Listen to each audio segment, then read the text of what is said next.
Hello to everyone who's watching. My name is Nelsi, and in this presentation I'm going to talk about membrane proteins, the mosaic part of the model. The main topics that I'm going to discuss about in this presentation are the evidence that we have to prove that the membrane of the cell is actually a mosaic of proteins, and which are the major classes of these membrane proteins. Strong support that we have for the fluid mosaic model comes from studies that use freeze fracturing microscopy.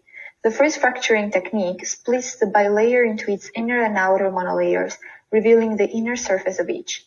The two inner membrane surfaces are called exoplasmic and protoplasmic. Depending on the cell type, the protein and lipid ratio will vary. In this slide, we'll look at an erythrocyte and chloroplast membrane. Using the freeze fracture microscopy, we are able to look at the differences in the protein and lipid ratio for both of the membranes. The erythrocyte plasma membrane has low protein-lipid ratio and a low density of particles, whilst the chloroplast membrane has a high protein-lipid ratio and high density of intermembranous parts.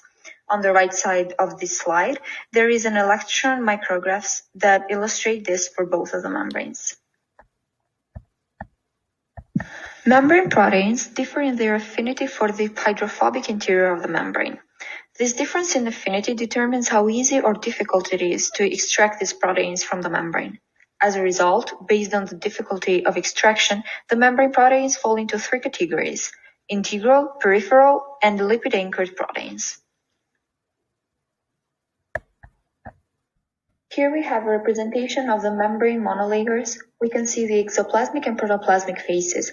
Now I'm going to talk about the integral membrane proteins. Integral membrane proteins are embedded within the lipid bilayer and are held in place by the affinity of hydrophobic segments. These hydrophobic regions make the molecules difficult to be removed from the membrane.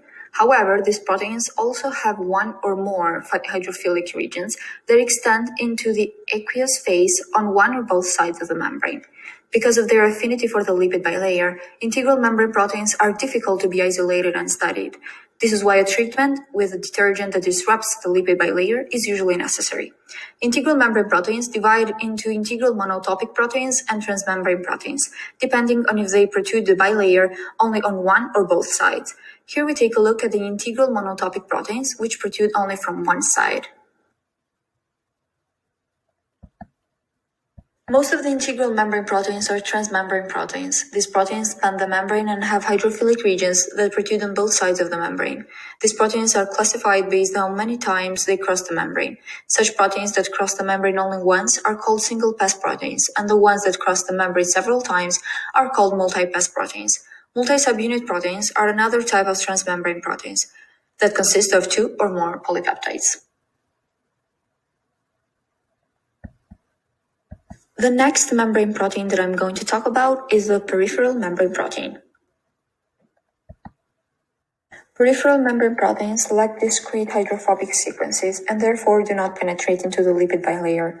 Instead, they are bound to the membrane surface through weak electrostatic forces and hydrogen bonding. Due to these forces and the hydrogen bonding, peripheral proteins are more readily removed from the membrane than integral proteins. They can usually be extracted by changing the pH or ionic strength.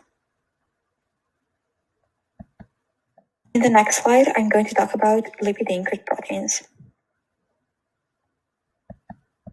When the fluid mosaic model was first proposed, there were only peripheral and integral membrane proteins. However, now there is a third class of membrane proteins, which is the lipid-anchored membrane proteins. This type of protein have characteristics from both the peripheral and integral ones. The polypeptide chains in the lipid-anchored membrane proteins are located on one of the surfaces of the lipid bilayer and are covalently bound to the lipid molecules embedded in the bilayer. Depending on whether these proteins are bound in the inner or external surface of the plasma membrane, there are three types of lipid-anchored proteins. As I mentioned earlier, there are three types of lipid-anchored proteins. Proteins that are bound to the inner surface of the plasma membrane are attached by covalent linkages either to a fatty acid or to an isoprenyl group. These proteins are divided into fatty acid-anchored membrane proteins and into isoprenylated membrane proteins.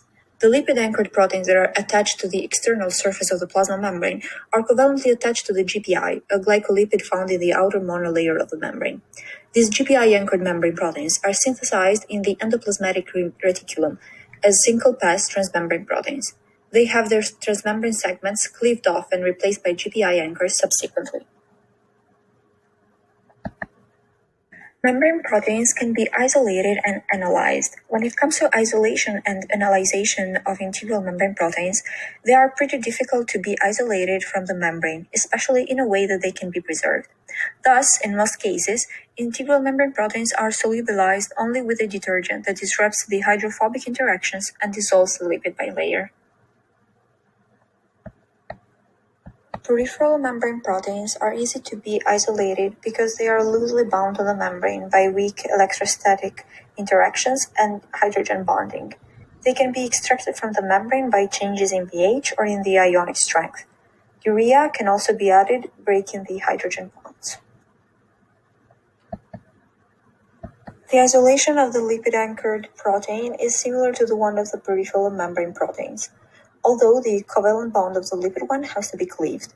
When the lipid-anchored protein is extracted, it is already sufficiently hydrophilic to be studied with techniques used by protein chemists. Electrophoresis is a technique used to analyze solubilized membrane proteins. This technique uses an electrical field to separate charged molecules according to their size. On the other hand, two-dimensional electrophoresis is a more advanced form of electrophoresis, which is often used to separate polypeptides based on both their charge and size.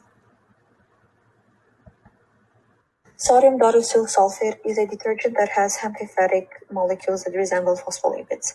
The nonpolar part of the detergent interacts with the hydrophobic fatty acid chains in the phospholipids, while on the other hand, the polar part of the detergent interacts with the polar head groups in water. This is how SDS dissolves the membrane.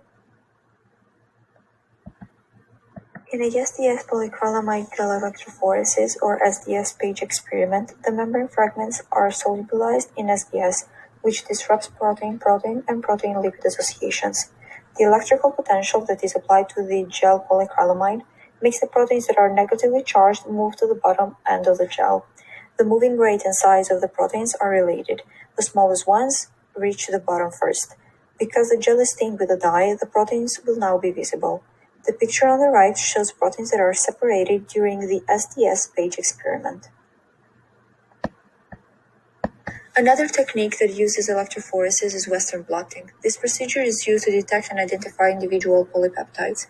Affinity labeling is a technique that utilizes radioactive molecules that bind to proteins based on their known functions. Another technique is membrane reconstruction, which studies membrane proteins' functions. For this technique, proteins are extracted from the membrane and separated individually. After that, purified proteins are mixed with phospholipids and form liposomes. Determining the three-dimensional structure of membrane proteins have become easier. X-ray crystallography can be used to determine the structure of proteins that are isolated in crystalline form. Now, more than 500 protein structures have been determined using the X-ray crystallography technique. Hydropathy analysis is an alternative approach that can be used to determine the three-dimensional structure of membrane proteins. For this technique, the number and location of the transmembrane segments can be inferred if the protein sequence is known. In the hydropathy analysis, a hydropathy plot is used. The hydropathy index is on the vertical axis of the hydropathy plot, and it is a numerical measure of the relative hydrophobicity of successive segments of the polypeptide chain based on its amino acid sequence. Now I'm going to talk about the variety of functions that membrane proteins have. One of the most important functions of the membrane proteins are enzymes that often are useful as markers to identify particular membranes during the isolation of organelles. Associated with membranes are also electron transport proteins, such as cytochromes and iron-sulfur proteins, that are involved in the energy production in the mitochondria, chloroplasts, and the plasma membranes of bacterial cells. Some membrane proteins function in solute transport across membranes. This is the case of transport proteins, which move nutrients such as sugars and amino acids across the membrane. Channel proteins are another example that provide hydrophilic passages through hydrophobic membranes.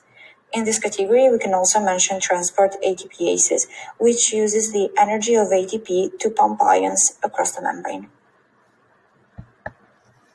Other functions of membrane proteins are receptors, which are involved in recognizing and mediating the effects of specific chemical signals.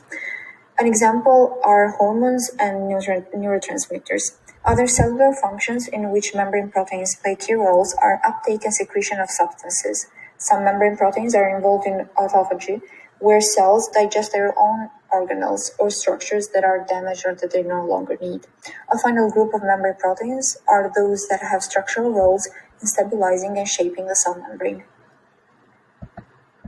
In this slide, I'm going to talk about orientation of the membrane proteins and how we can determine it. Membrane proteins exhibit asymmetric orientation with respect to the lipid bilayer. Radioactive labeling is a way to determine the orientation of the membrane proteins. With radioactive labeling, we can distinguish between proteins on the inner and outer surfaces of membrane vesicles. In the picture on the left, we can see a method for labeling proteins exposed on one or both surfaces of a membrane vesicle. In the presence of iodine 1,2,5, lactoperoxidase labels membrane proteins on the outer surface of the membrane vesicles. However, if membrane vesicles are first incubated in a hypotonic medium and then transferred to an isotonic solution with only iodine 1,2,5, the membrane proteins on the inner membrane surfaces become labeled. In addition to lipids and proteins, most membranes contain significant amounts of carbohydrates. The majority of the carbohydrates in membranes is found as part of the glycoproteins. These glycoproteins are membrane proteins with carbohydrate chains covalently linked to amino acid side chains. When a carbohydrate side chain is added to a protein, it's called glycosylation. This process occurs in the ER and the Golgi compartment of the cell after synthesis. On the figure on the right, we can see the N-linked and O-linked glycosylation of membrane proteins. Carbohydrate groups are linked to specific amino acids residues in membrane proteins in two different ways. The first one is N-linked carbohydrates are attached to the amino group of asparagine side chains, and the second one are the O-linked carbohydrates attached to the hydroxyl group of serine or threonine side chains. However, in some cases, O-linked carbohydrates are attached to the hydroxyl group of the modified amino acid hydroxylase or hydroproline. Glycoproteins are most prominent in plasma membranes, where they play an important role in cell recognition. Since they are consistent with this role, glycoproteins are always positioned so that the carbohydrate groups protrude on the external surface of the cell membrane. This arrangement has been shown experimentally using lectins, proteins that bind specific sugar groups very tightly. Glycolipids play an important role in cell recognition too. The most known example of glycolipids is the determination of the 4 human blood types. Individuals that have blood type A have the amino sugar and acetyl-galactosamine at the ends of their carbohydrate, and the individuals that have the B blood type have galactose instead. Individuals with blood type AB have both of them, and the individuals with blood type 0 miss terminal sugars entirely. In animal cells, the carbohydrate groups of plasma membrane glycoproteins and glycolipids form a surface coat called glycocalyx. Glycocalyx, which means sugar coat, gets its name from the fact that it is a sticky surface coat. Roles of the glycocalyx include cell recognition and adhesion, protection of the cell surface, and creation of permeability barriers. In this slide, I'm going to talk about the mobility of membrane proteins. Particularly convincing evidence comes from the cell fusion experiments performed by David Fry and Michael Edidin. Fry and Edidin fused human and mouse cells and used 2 fluorescent antibodies, each with a different color dye linked to it. Within a few minutes, the proteins of both regions started to intermix, proving the mobility of membrane proteins. Regarding random distribution of proteins, freeze fracture microscopy comes to help. When plasma membranes are examined in freeze fracture micrographs, the embedded proteins appear to be randomly distributed.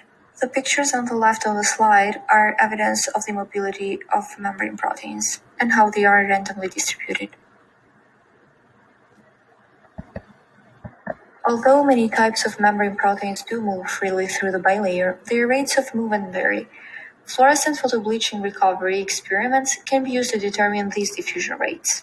The diffusion of many membrane proteins is restricted to a limited area of the membrane, indicating that at least some membranes consist of a series of separate membrane domains that differ in their protein compositions and also in their functions. Several different mechanisms account for restricted protein mobility and hence for cell polarization. One of them is aggregation, where proteins form large complexes that move slowly. Tight junctions are an example of barriers to diffusion that create membrane domains. However, the most common restraint of mobility for membrane proteins is binding or anchoring. In this slide, I'm going to talk about the erythrocyte membrane, which can be described as an intricate meshwork of peripheral and integral membrane proteins associated within the inner surface. This meshwork supports the plasma membrane and helps it maintain the distinctive concave shape of the human erythrocyte. The main peripheral proteins of the erythrocyte plasma membrane are spectrin, ankyrin, and band 4.1 protein, where spectrin and its associated proteins provide mechanical support for the plasma membrane. Now it's time for some quiz questions, where the first one is: which type of protein would be most easily removed from a membrane by changing pH or ionic strength? Correct answer is peripheral protein, since we know that they are bound to the membrane surfaces only through weak electrostatic forces and hydrogen bonds. Our second question is: which of the following is true about glycosylated plasma membrane proteins? After looking at the answers, we come to the conclusion that the correct one is that the carbohydrates can be detected experimentally with ferritin-linked lectins. Our last question regards FRAP and how it has revealed that some proteins move in cell membranes much slower than they move in reconstructed liposomes. Which of the following could answer for limited mobility of proteins in cell plasma membranes? Actually, all of the listed answers could limit protein mobility. We talked about how anchorage is one of the mechanisms that restricts protein mobility, and how large complexes and lipid rafts can be mechanisms that actually restrict the protein mobility.